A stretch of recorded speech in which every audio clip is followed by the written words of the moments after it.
Good morning, everyone. Steve Crosby here. We are probing at a very shallow and introductory level some of the riches concerning the love of God.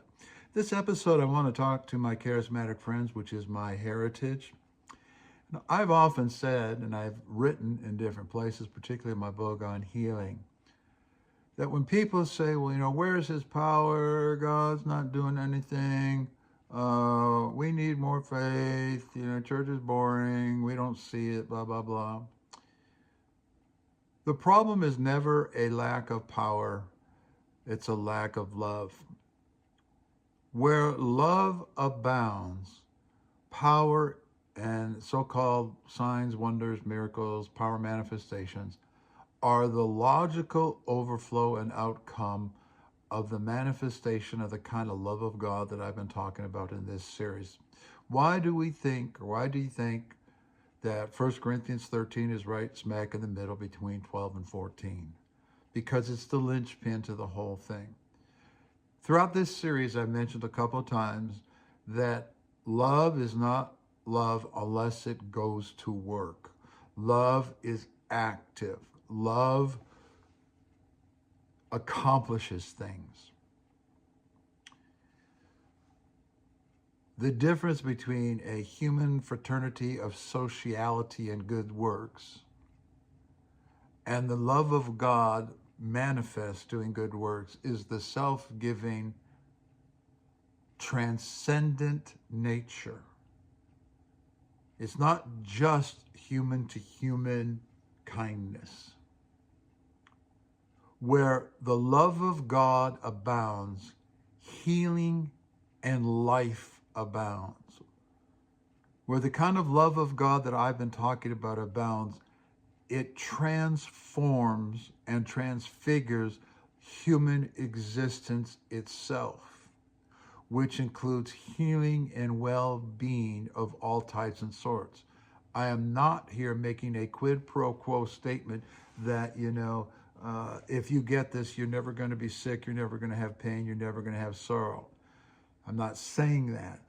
I'm saying that wherever this type of love exists, collectively, in the community, there's going to be benevolent expressions of health and life, healing, well-being. It's a community, right? The church is supposed to be a community where this self-giving, radically forgiving love is present and exchanged from one member to another, and in it, power, providential miracles, incredible things happening. I have been in churches, this is not theory for me, I have been in churches where atheists will walk in and say, what do you people have? I want it.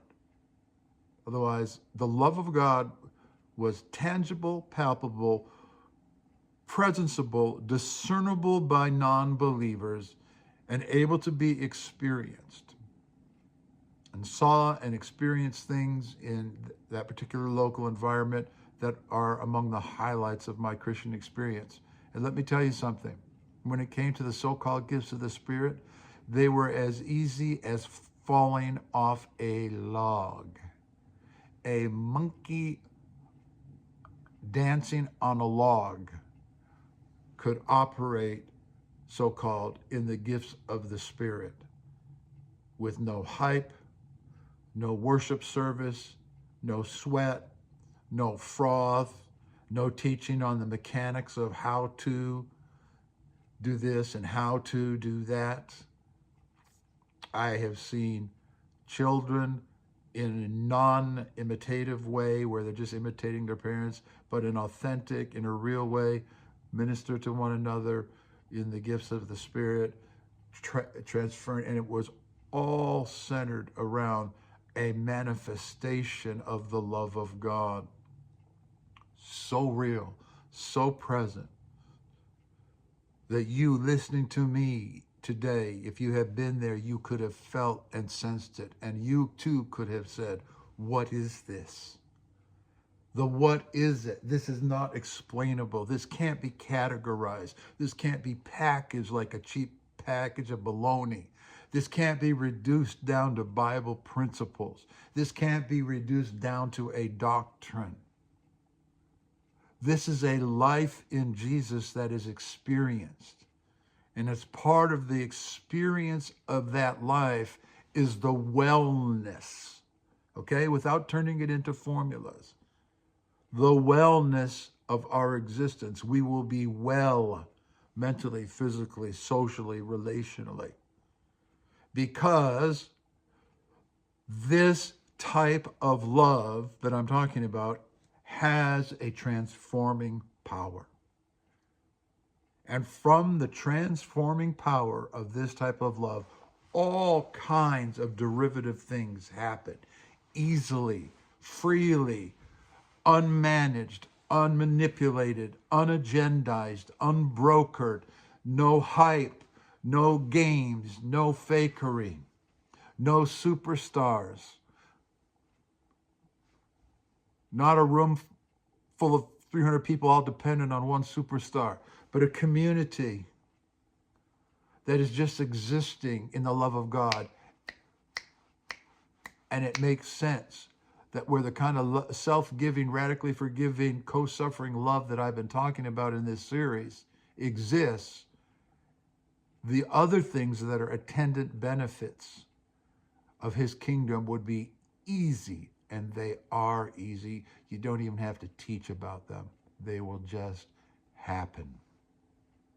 So I'm not a fan of what I call spiritual technicians, somebody who's been to a seminar and learned techniques of the so-called supernatural, schools of the supernatural, where I go to learn techniques. Oh, so you get to be an idiot, critical, judgmental, keep your ego, but you get the Jesus power pack. Boy, we're going to change the world, or we're going to take our communities. Excel in loving well, starting with the person in front of you in the moment. Expand out from there, and you will have all the so-called power that you can handle. But it is cruciform power. No ego. No Superman God. A species of human existing in the qualities of the transcendent and immanent love of God. I'll see you the next time.